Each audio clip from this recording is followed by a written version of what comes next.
Hi, welcome all.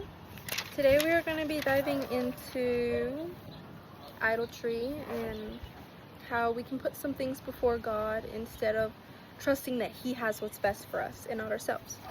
So we're going to go to Proverbs 3:5-6, where it says, "Trust in the Lord with all thine heart, and lean not unto thine own understanding.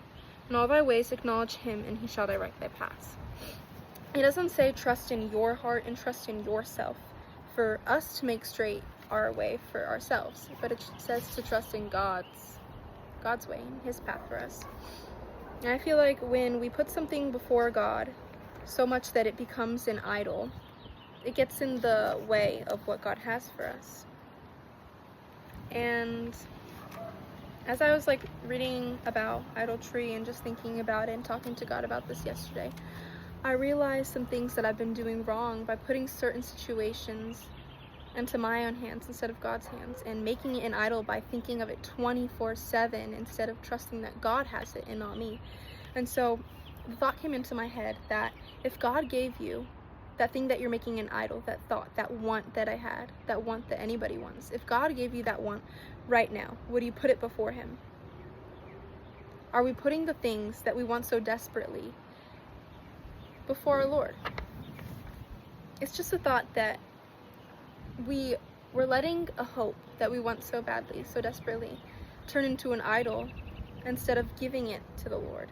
Which some people say it's normal to have a hope. It's like, oh, I want this to happen, I really want this to happen. Which, there's nothing wrong in having hopes and dreams. It's just when that thing becomes your priority and your main focus over nurturing that relationship that you have with God, which when you give everything to Him, those worries and those hopes and dreams, they'll come into fruition because you're trusting that He's holding it instead of you trying to hold on to it all by yourself. And so, so maybe God isn't giving you that want that you want right now because He knows something that you don't. Maybe He knows that it could actually hurt you if He gives it to you.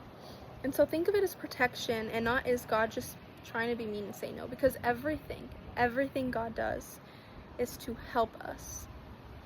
His word is full of promises and things that we can do in this lifetime that protect us from the evil in our days. And so everything He does is to help us. And in not giving you what you want, it's not Him saying no, it's not Him trying to hurt us, but to be our guide in this world. And that's what He's doing. And so let us not let something become an idol that was never supposed to become an idol. Let's put God first in our days, trusting that He holds everything in His hands. For all He wants is the best for His son. He wants the best for His daughter and the best for His children. So I pray this video reaches who it needed to reach. And I pray that you know you are so loved by Jesus. So thank you for watching. Have a blessed day. Bye.